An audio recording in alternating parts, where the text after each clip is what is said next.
میں آپ حضرات کی رہنمائی ملک کی موجودہ صورتحال کی طرح اس لیے کر دینا چاہتا ہوں. آپ کو پتا ہے کہ حالات حاضرہ کے حوالے سے میں نے ہمیشہ آپ دوست احباب کے سامنے اپنے نقطہ نظر کو رکھا ہے. اس نقطہ نظر کے حوالے سے میں نے کبھی آپ کو باؤنڈ نہیں کیا کہ آپ لازماً میری بات کو مانیں، لیکن میں آپ کے لیے ایک فکر امیز بات یا فکری بات کو آپ کے سامنے ضرور رکھتا ہوں. حضرات گرامی، اگر آپ یہ بات سمجھتے ہیں کہ ہمارے بہت سے معاملات کے اندر ہمارا نقطہ نظر تحریک لبیک سے جدا ہے، ہماری اپنی فکر ہے، ہمارا اپنا انداز ہے، ہمارا اپنا کام کرنے کا اسلوب ہے، لیکن حضرات گرامی کے اندر بعض معاملات ایسے ہوتے ہیں جو امت کے مشترکات کا حصہ ہوتے ہیں. ان معاملات کے اندر عقیدہ ختم نبوت اور حرمت رسول اللہ کا معاملہ سر فہرست ہے. آپ کو اس بات کا علم ہے کہ میکرون نے حضرت رسول اللہ کی شان اقدس میں اعلانیہ گستاخی کی اور اس گستاخی کے اوپر ندامت کا کوئی اظہار نہیں کیا. یہ مسئلہ تحریک لبیک کا مسئلہ نہیں، یہ مسئلہ امت مسلمہ کا مسئلہ ہے. یہ مسئلہ فقط بریلویوں کا مسئلہ نہیں بلکہ اہل الحدیث کا مسئلہ ہے، دیوبندیوں کا مسئلہ ہے، پوری امت کا مسئلہ ہے کہ جو حضرت رسول اللہ کی شان اقدس کے اندر گستاخی کرتا ہے. حضرات گرامی قدر، پاکستان کا قانون ہو یا شریعت کی بات ہو یا ابن تیمیہ کے فتاوی جات ہوں یا قرآن مجید کی آیات ہوں یا حدیث طیبہ ہوں یا سنت متواترہ ہو، حضرات گرامی قدر وہ شخص جو ہے شریعت اسلامیہ میں اس کو زندہ رہنے کا حق حاصل نہیں ہے.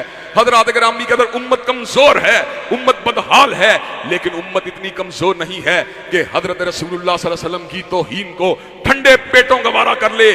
حضرات گرامی قدر، ہم کسی کو قتل کرنے کی بات نہیں کرتے. ابھی راستے میرے بیٹے نے مجھے بتلائی یہ بات کہ آپ کے حوالے سے ٹویٹر پہ یہ ٹویٹ چل رہی ہے کہ آپ نے فرانسیسی سفیر کو قتل کرنے کی بات کی ہے. میں نے کہا یہ بات فقط پراپوگنڈا ہے. ہمارا اصل موقف وہی ہے کہ فرانس نے حضرت رسول اللہ کی اعلانیہ توہین کی اور اس کے اوپر کسی قسم کی معذرت خانہ رویے کو اختیار نہیں کیا، اس کے اوپر کسی قسم کی لچک کا مظاہرہ نہیں کیا، کسی قسم کی شرمندگی کا مظاہرہ نہیں کیا. اگر اس کے سفیر کو ملک سے باہر نکال دیا جائے، اس سے سفارتی تجارتی تعلقات کو منقطع کر دیا جائے، تو اس میں کون سے حرج والی بات ہے؟ ہم گراؤ جلاؤ کے قائل نہیں، ہم پولیس کی گاڑیوں کو آگ لگانے کے قائل نہیں، نہ ہی ہم مظلوم اور معصوم مسلمانوں اور نہتے شہریوں کے اوپر گولی چلانے کے قائل ہیں. ملک کے اندر جتنی بھی افراتفری ہے یہ افسوسناک ہے، لیکن سوچنے کی بات یہ ہے اس افراتفری کی بنیاد کیا ہے؟ اگر فرانس کے سفیر کو ملک سے باہر نکال دیا جائے تو حضرات گرامی قدر اس سے کیا فرق پڑ جائے گا؟ اگر اس بنیاد کے اوپر ملک کے مسائل حل ہو سکتے ہیں اور ملک میں انارکی کا خاتمہ ہو سکتا ہے تو اس میں کون سے حرج والی بات ہے؟ شیر رشید صاحب جو ایک دور کے اندر لبیک کے نعرے لگاتے رہے، آج وہ یہ بات کہتے ہیں کہ ان کا مطالبہ اس قسم کا ہے کہ جس کے نتیجے میں پاکستان کا بڑا غلط امیج جائے گا. غلط امیج جائے گا، کیا غلط امیج جائے گا؟ کہ یہ اپنے نبی کی حرمت کے حوالے سے فرانس کے ساتھ سفارتی تعلقات کو منقطع کر دیا ہے. اگر فرانس کے صدر کو اس بات کے اوپر کوئی شرم نہیں آتی تو تمہیں امریکہ کے سامنے، برطانیہ کے سامنے اور فرانس کا سامنا کرنے سے کیوں شرم آ رہی ہے؟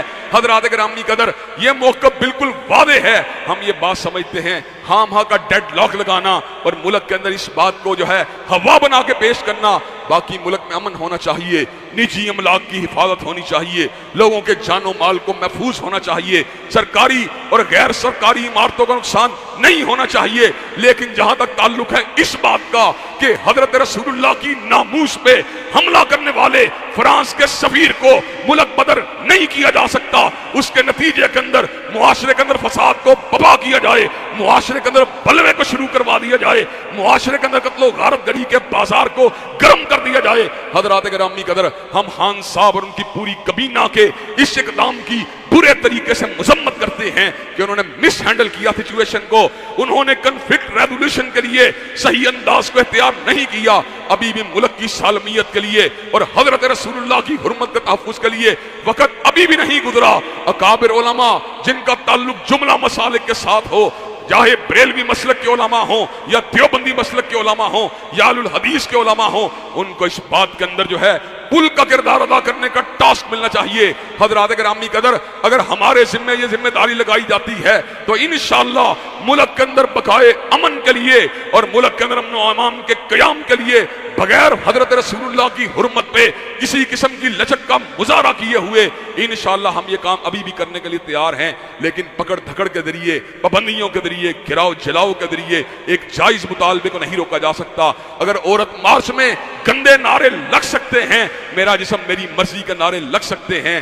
حضرات گرامی قدر، اگر اس ملک کے اندر حضرت رسول اللہ اور حضرت عائشہ کے نکاح کو تنقید کا نشانہ بنایا جا سکتا ہے، تو اس ملک کے اندر ہر گروہ کو، جو مسلمانوں کا گروہ ہو، جو حضرت رسول اللہ کے محبان کا گروہ ہو، ان کو احتجاج سے نہیں روکا جا سکتا۔